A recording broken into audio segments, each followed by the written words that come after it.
সকাল সকাল আসছে ডিম কিনতে। আমাদের পাখি কিন্তু শুধু শাকসবজি আর সিড মিক্স খায় না। আমাদের পাখি কিন্তু ডিমও খায়। কারণ এই ডিমগুলো আমরা এগ ফুড হিসাবে পাখিদেরকে দিয়ে থাকি। তো আজকে কিন্তু আমাদের এভিয়ারিতে অনেক কাজ আছে। তো সকাল সকাল আমরা ডিম কিনবো। এগ ফুড তৈরি করাই হয়নি। পাখিদের এগ ফুড দেওয়া হয়নি এখনো। আর সেই সাথে আমাদের আজকে পাখি যাবে সাপাহারে। আমাদের কি পাখি পাঠাবো এবং আমাদের খামারে আনুষঙ্গিক অনেক কাজ আছে। তো কাজের ফাঁকে ফাঁকে গুরুত্বপূর্ণ বিষয়গুলো অবশ্যই আপনাদের সাথে আমি শেয়ার করব। বাইকে করে ডিম নিয়ে যাওয়াটা অনেক ঝামেলার, তারপরেও ভালোভাবে বেঁধে নিলাম যাতে করে ডিমগুলো রাস্তায় পড়ে না যায়। তো ডিমগুলো বেঁধে নিয়ে আমরা এখন যাচ্ছি হচ্ছে আমাদের কলোনি এভিয়ারির উদ্দেশ্যে। মূলত কলোনি এভিয়ারির পাখিগুলোকে অতিরিক্ত হচ্ছে এগ ফুড দিতে হয়, কারণ আমরা সবসময় শাকসবজি দেই এবং প্রোটিন পাখির জন্য অনেক জরুরি একটা বিষয়। তো প্রোটিনের চাহিদা যদি পূরণ করতে পারেন তবেই কিন্তু হেলদি বাচ্চা পাবেন এবং বাচ্চার হচ্ছে যে সাইজ এবং গ্রোথ অনেক ভালো হবে। সেই সাথে শাকসবজি এবং ভিটামিনস মিনারেল সমৃদ্ধ খাবারও তো দিতেই হবে, কিন্তু এগ ফুডটাও কিন্তু অনেক জরুরি। তো আমরা যেহেতু সিড মিক্সে বিশেষ কোনো দামি সিড ইউজ করি না, যার ফলে প্রোটিনের দিকে কিন্তু নজর দিতে হয়। এগুলো দিয়ে এগ ফুড তৈরি করার জন্য বাসার ভিতরে দিয়ে আসলাম। আর আমাদের ঘোড়াটাকে তো প্রতিদিনের মতো অবশ্যই ঘাসে বেঁধে রাখতে হবে। একটা কথা সবসময় বলি, প্রাকৃতিক খাবারের কোনো বিকল্প নাই।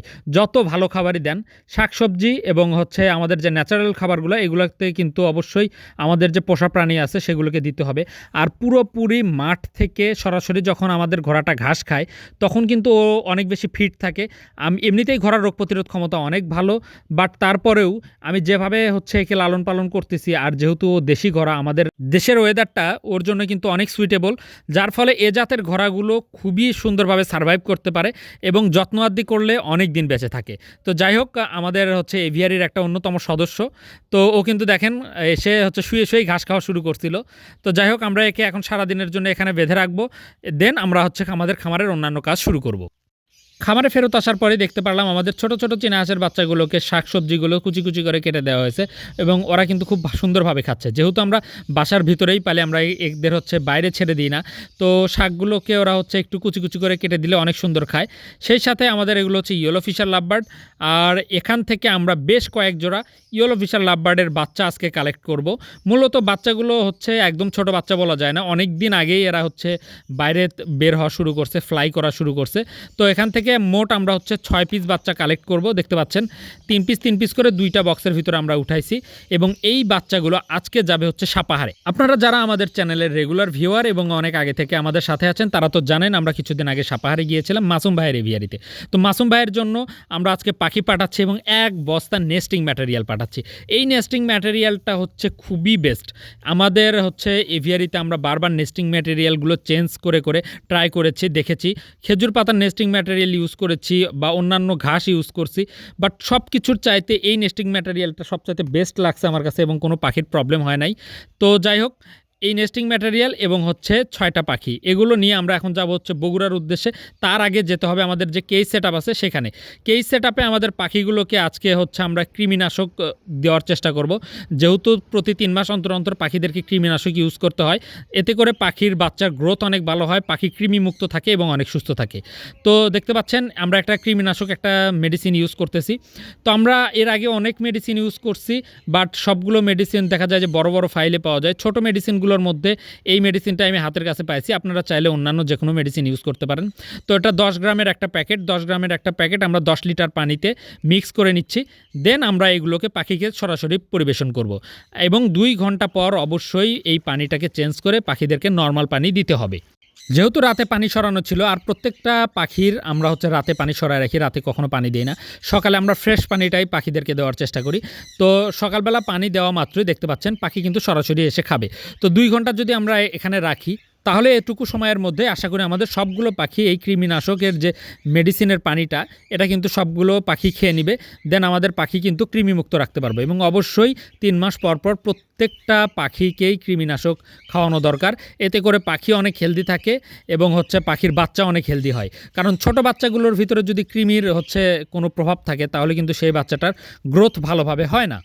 তো পাখির কৃমি নিয়ন্ত্রণের বিষয়টা অনেক বড় বিষয়, যেহেতু আজকে আমাদের খামারে অনেক কাজ আছে তাই ছোট্ট করে আপনাদেরকে একটু দেখিয়ে দিলাম। সহজভাবে যদি বুঝতে পারেন তাহলে তো হলো, না হলে আমরা চেষ্টা করব এর পরবর্তীতে বড় করে এবং বিস্তারিত আলোচনা করার। তার জন্য অবশ্যই আপনারা কমেন্ট করবেন আমরা এই ধরনের ভিডিও বানাবো কিনা। যদি আপনারা চান তাহলে আমরা এই বিষয়টার উপরে নতুন করে আবারও একটা বড় ভিডিও আপনাদেরকে দেওয়ার চেষ্টা করব, যেখানে সমস্ত বিষয়ের ডিটেলস থাকবে। তো আমাদের সবগুলো পাখিকে আমরা হচ্ছে কৃমিনাশকের যে মেডিসিনটা সেটা দিয়ে দিলাম এবং সবগুলো পাখি কিন্তু সরাসরি এসে আগে পানিটাই খাচ্ছে, কারণ সারা রাত এই পানিগুলো এখান থেকে সরানো ছিল। এবং বারবার করে বলতেছি, প্রত্যেকটা পাখিকে কিন্তু একদিনেই কৃমিনাশক আপনাদের ইউজ করতে হবে। এবং কৃমিনাশক মেডিসিনের ব্যাপারে যদি কোনো দ্বিধাদ্বন্দ্ব থাকে তাহলে আপনারা চাইলে কমেন্ট করতে পারেন, আমি সেই বিষয়গুলো পরবর্তী ভিডিওতে ক্লিয়ার করব। তো আবারও রওনা দিলাম বগুড়ার উদ্দেশ্যে। বগুড়াতে আজকে আমাদের হচ্ছে যেতে হবে একটাই বড় কারণ, সেটা হচ্ছে আমাদের পাখি পাঠাইতে হবে, যেটা হচ্ছে যাবে সাপাহারে। আর সাপাহারের গাড়িটা বগুড়া সদর থেকেই চলে, সেটাতে আমরা আগেও পাখি পাঠিয়েছি, আপনারা আমাদের বিভিন্ন ভিডিওতে দেখেছেন। তিন জিনিস এটা কুটে নেবেন, এটা উপরে দেন না হয়, বস্তা কারের বস্তা উপরে দেন।